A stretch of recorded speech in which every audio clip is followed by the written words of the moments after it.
तरिकामा पुग्दैन खाना साझारा बिहाना बिहाना पाखा झुल्किन्छ घामा देउराली पाखामा आसरे गीता गन्किन्छ आनी सुरेलो बगामा काकाको सोफा हालो र जुवा हातमा कोताली जीवना धन्दा कान्नु नै पर्ने ओकाली ओराली चुपुरा चुपु हिरोमा दाना रोपेर छोराउला बनाई कुलो लगाई पानी आएर कोराउला बानेर सानी बाटुकी रातो बाँधेर जारेकी दामिलो खोला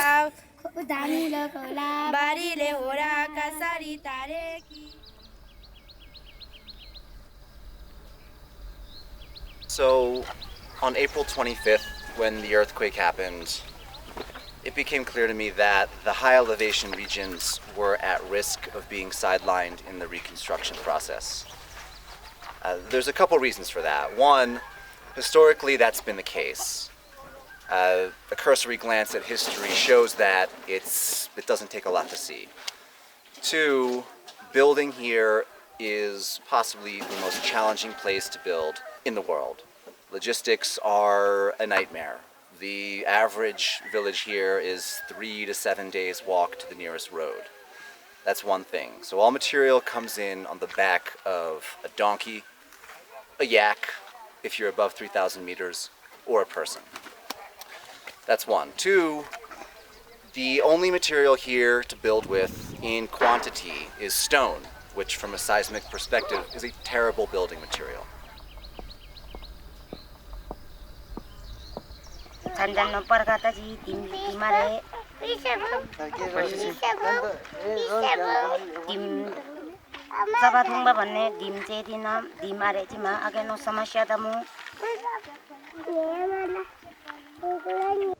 माथिल्लो यो अप्पर हिल यो माउन्टेन एरियामा सबभन्दा च्यालेन्जिङ कुरा चाहिँ कस्तो रह्यो भने एउटा अति नै कम इकोनोमिक कन्डिसन जुन यहाँको मान्छेहरुको र जुन भूकम्प अघि बनाएको घरहरु एउटै गाविसमा यहाँ हामी देख्न सक्छौं कि लगभग हजारौं घरहरु एउटै गाविसमा भत्केको अवस्था छ।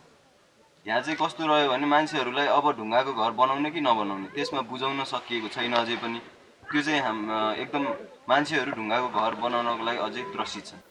भूकम्पले जब आबाद पर्यो घर छैन बात छैन कतिपय दाजुभाइको आमा बुवा अथवा छोरा छोरी अनि श्रीमान श्रीमती चाहिँ उहाँको चाहिँ निधन भन्नुभयो।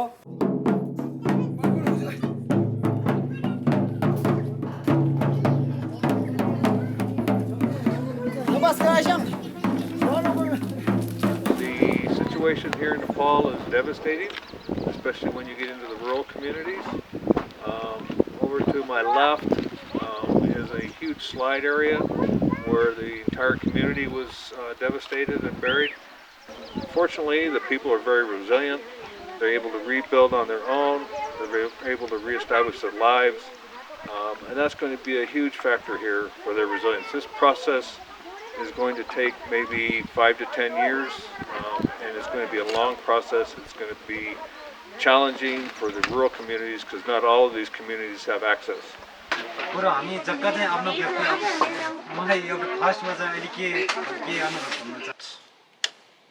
Gabion walls.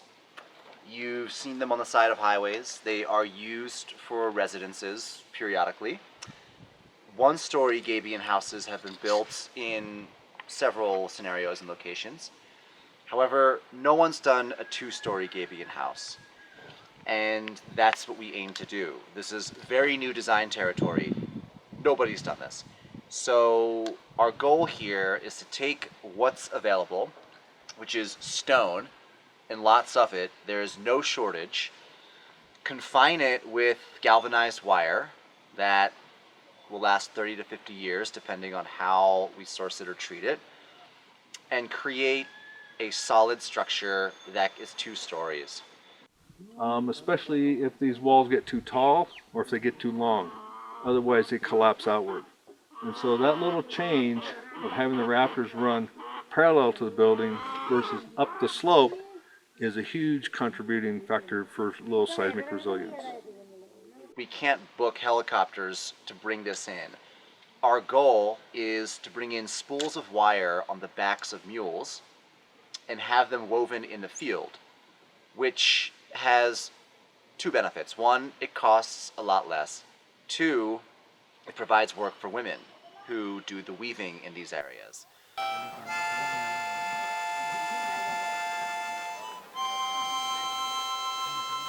If the Tibetan ethnicities in the high elevation areas don't have a safe place to call home, they're not going to stay there. Now, whether it takes 2 generations or 4 generations, it doesn't matter. In the current situation, this culture has an expiration date. The entire goal of Seismic Nepal and this project is to eliminate that. Give them a safe place to call home. The myriad of other issues facing these regions, whether it's education, power, healthcare, you name it, it's there. Those can be dealt with down the road, one by one. However, without safe housing, these cultures are simply not going to last.